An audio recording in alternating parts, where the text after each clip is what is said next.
Apostates are more active in some places than they are in others. So if there's a lot of apostate activity in your area, people in the territory may be listening and they may challenge you when you meet them in the ministry. So how should you handle it? Don't try to argue with the apostates. Don't read their comments. Ask the elders or other experienced publishers for suggestions on how to answer the householders. Well, how poisonous are apostate teachings? Let's find out as we watch the following video. When I was in my 40s, I was divorced. I had 3 younger kids at home. I was working 3 jobs, and I had drifted away from the congregation. I had an acquaintance who was telling me that I was in a cult and that I needed to look at some information that he had. When I was about 30 years old, a fellow employee saw that I was one of Jehovah's Witnesses and was trying to access jw.org. He told me about someone he knew in another country who could prove to me that Jehovah's Witnesses didn't have the truth. That made me curious, and little by little, I was persuaded to look at apostate material. So I was born and raised in the truth, chose to dedicate myself to Jehovah at the age of 16. But I began to associate with people who had either formerly been associated with the truth or were very loosely associated with Jehovah and his organization. And that's really where the apostasy began to take root. As I was reading this literature, I saw through it to an extent. But when you're drifting away, you're looking for a reason not to believe. I began to feed my mind with different philosophies, different ideas, even studied different religions. And, you know, I told myself that I was doing that academically, but it started to influence the way that I thought and felt about things. Eventually, the elders reached out to me. I was very combative with those brothers.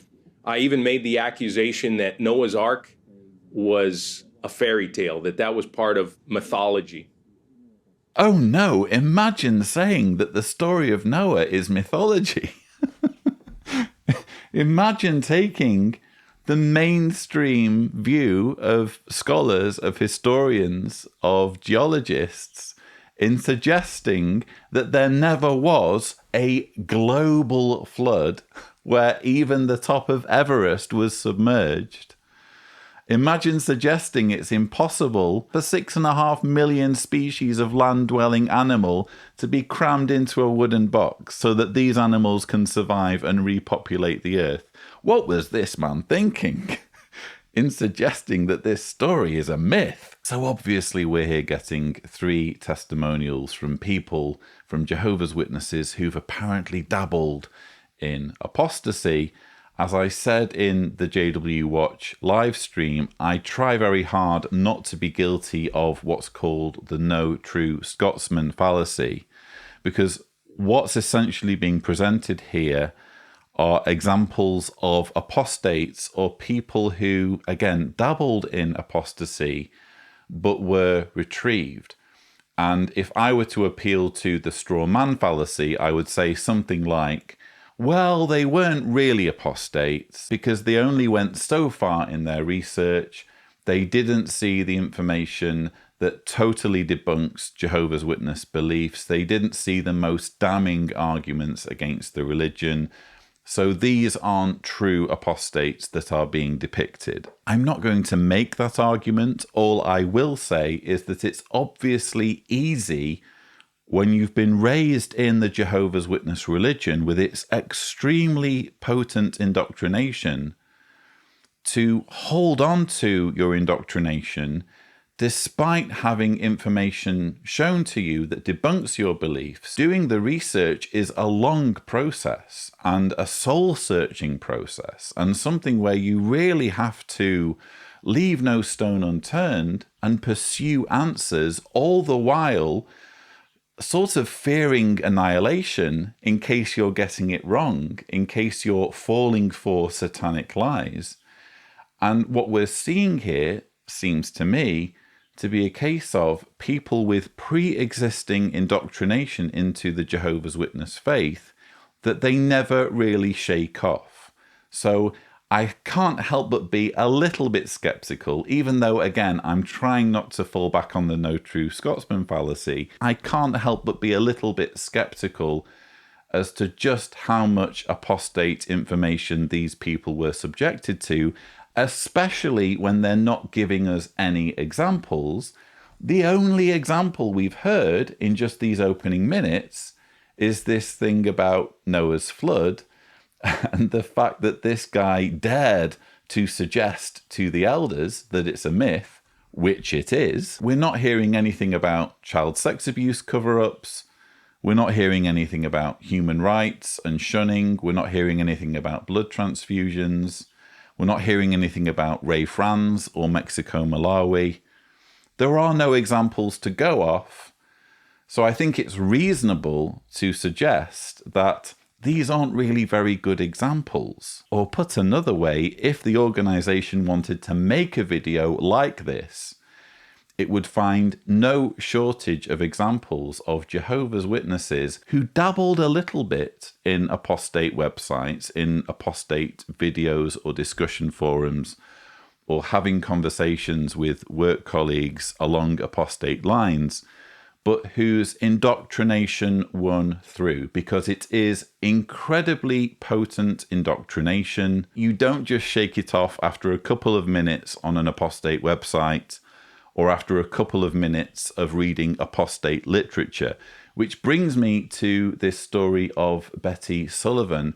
I found it interesting where Betty said, As I was reading this literature, I saw through it to an extent. But when you're drifting away, you're looking for a reason not to believe.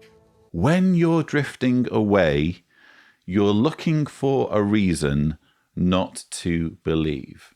I think there's some truth in that, but I also think the opposite is true, that if you're in the Jehovah's Witness religion and you're plagued with doubts and cognitive dissonance, you could go to a meeting, or you could go to, in this case, the Powerful by Faith convention, looking for reasons to believe in your religion. So in other words, it swings both ways. I agree that for some people, they may start deviating from the Jehovah's Witness religion over something that has nothing to do at all with child abuse cover-ups, or with shunning, or with blood transfusions, or with Raymond Franz. It could be something as relatively trivial as an elder upsetting them in some way, and they start to look for reasons to walk away from the whole thing, perhaps because they're just exhausted. Now, there are far better reasons to get out of the Jehovah's Witness religion than simply being exhausted at how frenetic it is, at how your life is micromanaged, at all the pressure to continually give of yourself. There are far better reasons, namely the fact that the religion fundamentally isn't true and is in fact even abusive. But I take that point that to begin with, you could just be looking for reasons to not believe. I just think it's fairly obvious that the same applies on the other side. If you're a Jehovah's Witness and you do have doubts, and you're starting to see that this isn't what it appears, you're starting to be concerned about the levels of control and the pressure that you're under, you could be going to events like the Powerful by Faith convention determined to find reasons to stay faithful, even though they may be bad reasons. Those apostate doubts that I was reading kept going deeper and deeper into my heart. I stopped reading the publications. I stopped going to the meetings. And as a result, my spiritual routine was dead. So I thought I'd try to find truth elsewhere. And I looked for something out there that was in accord with what I knew the Bible taught. But I couldn't find anything. Well, one Sunday morning, I rode by the Kingdom Hall, and I said to myself, oh, they're all in there waiting for Armageddon. Immediately, when I thought that thought, I said to myself, well, at least they feel good about themselves. How do you feel? And the answer was, I felt terrible. Eventually, skillful use of the scriptures and just reasoning with me, the elders, it got me to realize that I had been carried off, or that I had been taken captive by human philosophy, by the deceptions and this empty reasoning of men. I actually said a prayer. I supplicated Jehovah that he would really show me the way to the truth. And he took away this feeling of emptiness, spiritually speaking. I realized that relationship with Jehovah, that's our most precious possession. I had to get back. I started to study the Bible with sincerity. I wanted it to affect my mind and my heart, and I wanted it to affect change in my behavior. Now, as I did that, I felt Jehovah blessing those efforts. He began to help me to rebuild that relationship with him. So I began to use Jehovah's name. Speaking about Jehovah became a wonderful joy and a great pleasure to me. And the result was that my ministry was very productive. And it's an amazing joy to be able to help someone come to love Jehovah. I was just so happy to be back under Jehovah's wings and have that peace of mind. How loving Jehovah is. He wants to help us. And what better helper could we have? He's the best in the universe. Well, if you say so, Betty. But that's the end. That's it. That's the video that David Splane is showing in his 34-minute talk about apostates and the media. We've there been introduced to 3 different people, 3 different stories, supposedly showing how poisonous apostate ideas are, even though we haven't actually heard any apostate ideas or any apostate arguments. We've just heard that thing about Noah's flood. In the entire talk, all we've heard as a possible example of a criticism against the organization or its teachings or beliefs is the Noah's flood thing, and what David Splane was saying earlier about hypothetically someone criticizing a JW Broadcasting episode or suggesting that the writers of the Watchtower magazines are out of touch. That's all we've heard so far in this talk. And here we have 3 people who are sharing their stories on camera. And interestingly, David Splane doesn't have a thing to say about these stories. I mean, you watch the video unedited, you'll see that these testimonials end and David Splane just barrels right on with his talk without mentioning anything about the stories, which is quite a departure from how these talks traditionally go. As we've seen in this convention, usually when you have a video shown, the speaker will say, "Did you notice?" and bring out some point from what was just seen by the audience in the video. David Splane isn't apparently that interested in these people or their stories. He's on a mission, and that mission is to terrify Jehovah's Witnesses into avoiding any criticisms of his organization or his authority. But even if he's not interested in talking about these stories and testimonials, I am. And I found it interesting where one of those chaps said, So I thought I'd try to find truth elsewhere, and I looked for something out there that was in accord with what I knew the Bible taught. But I couldn't find anything. I looked for something out there that was in accord with what I knew the Bible taught. This kind of supports what I was saying earlier about these people not really being representative of apostates or people who are truly immersed in apostate claims and arguments and evidence against the organization. He's looking for a religion that teaches what Jehovah's Witnesses teach while not being the Jehovah's Witness religion. He's falling back on his indoctrination. He's saying, okay, Jehovah's Witnesses can't be true, but maybe there's another organization that uses Jehovah's name, is preaching all over the world, and fulfilling all of these other criteria that I've been indoctrinated since childhood into thinking a religion must meet in order to be considered God's one true religion. So was it really a fair test if he was just presupposing his indoctrination, the beliefs that he was indoctrinated with, to be true beliefs? Was he even really an apostate? I would argue that manifestly, this was someone who couldn't shake free from their Jehovah's Witness beliefs.